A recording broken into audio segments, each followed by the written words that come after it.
Ketika beberapa hari yang lalu Biden menghubungi Raja Saudi juga putra mahkota MBS Muhammad bin Salman, ternyata telepon tersebut tidak diangkat. Maka pengamat militer dunia mengatakan ini hal serius. Kita tahu Amerika sebagai polisi dunia merasa harus mengendalikan harga minyak bumi agar dunia tidak terjadi inflasi dan membahayakan seluruh kehidupan makhluk di bumi ini akan naiknya harga-harga kebutuhan pokok. Kita semua paham kalau demand kebutuhan meningkat, persediaan terbatas, maka harga pasti naik. Rusia yang saat ini merupakan pengekspor 5 juta barel per hari minyak, ditambah Ukraina yang juga penghasil minyak, di mana sanksi ekonomi diberlakukan ke produk Rusia, sementara Ukraina negaranya sudah tidak berfungsi secara ekonomi, maka saat ini harga minyak bumi sudah mencapai ke $125 per barel. Untung Uni Emirat Arab bisa menerima usulan Amerika akan segera meningkatkan produksinya sehingga di sisi supply tersedia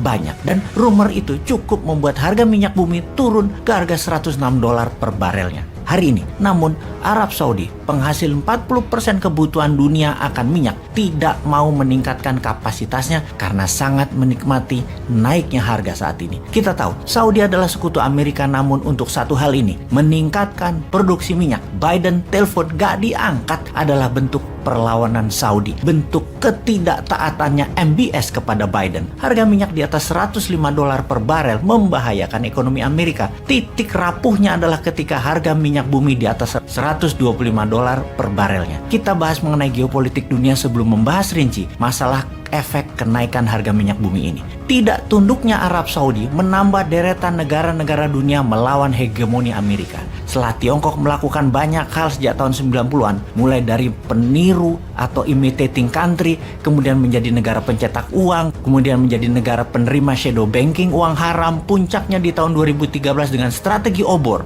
Tiongkok menantang Amerika dengan pendekatan ekonomi, khususnya perdagangan. Kemudian dilawan sejak tahun 2017 oleh Donald Trump. Terjadilah yang namanya perang dagang trade war tersebut. Kemudian di tahun 2022 ini, 24 Februari, Rusia menyerang Ukraina. Ini menantang langsung NATO dan Amerika. Rusia berani. Kemudian MBS Saudi melawan Amerika dalam strategi harga minyak bumi. Menunjukkan semakin banyak negara yang berani melawan Amerika, dan semua ini terinspirasi dari dua peristiwa, yaitu strategi Tiongkok dan kalahnya tentara Amerika di Afghanistan Agustus 2021. Semua ini menunjukkan arah yang jelas bahwa dunia mulai berani melawan hegemoni Amerika yang seorang panglima di dalam New World Order ini secara bersamaan. Sungguh, saat ini dunia sedang ingin merdeka dari penjajahan ekonomi dan penjajahan politik. Oke, kita lanjutkan fakta lain.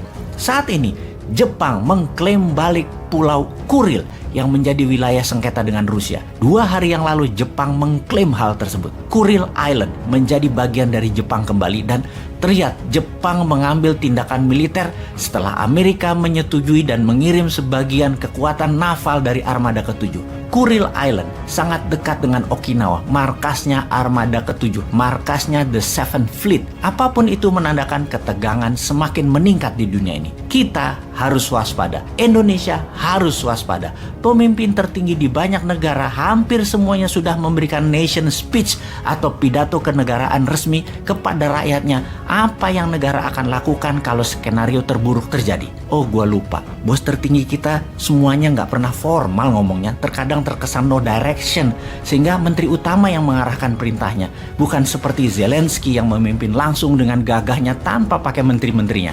Apalagi seperti Putin yang dengan gagahnya memimpin terdepan dan memberikan arah dengan jelas sebagai commander in chief sebuah negara berdaulat. Wes, mimpilah leader kita saat ini mengarahkan 24 jam ke rakyatnya. Nanti aja tunggu Numan urusan bernegara yang directed leadershipnya jalan. Kembali ke topik. Perlawanan terhadap Amerika ternyata bertambah. Siapa lagi yang melawan? Negara Eropa Barat. Hingga hari ke-15 penyerangan Rusia ke Ukraina, tidak juga melakukan sanksi ekonomi secara utuh ke Rusia. Eropa Barat masih beli minyak bumi dan gas dari Rusia. Perdebatan sengit antar kepala negara Eropa dengan Amerika di meja NATO dan di meja bilateral menyatakan mereka tidak kompak. Pastinya mereka tidak berani memberikan sanksi utuh ke Rusia adalah karena ketergantungan dengan Rusia atas energi. Inilah yang menjadi unik dari perang di Ukraina ini, karena demikian rumitnya hubungan koneksi perdagangan tersebut. Rusia itu penghasil gandum 50% dunia, penghasil 12% minyak bumi, dan produsen nomor 3 terbesar atas oil and gas, di mana Eropa Barat 60% bergantung kepada Rusia dalam hal energi. Ketidaktaatan Eropa Barat membuat Amerika pusing, karena selain banyak negara mulai melawan dan tidak nurut, ekonomi Amerika menjadi di ujung tanduk dalam masalah perekonomian. Jadi, apa kesimpulannya? Dunia saat ini dipastikan sedang mencari keseimbangan baru. Semua bergerak masing-masing menyelamatkan bangsa dan negaranya masing-masing. Semua tegang dan semua berstrategi. Dan kita jangan sampai bergerak mengambil balik si padan ligitan dari Malaysia untuk jadi bemper penangkis serangan dari utara. Mengambil balik Timur sebagai bemper ancaman dari selatan. Mengambil minyak murah dari Venezuela misalnya. Jangan sampai segitu agresif dan pinter. Jangan, tetaplah tidak peduli, tetaplah ngurusi proyek-proyek, dan tetaplah perpanjangan jabatan tersebut.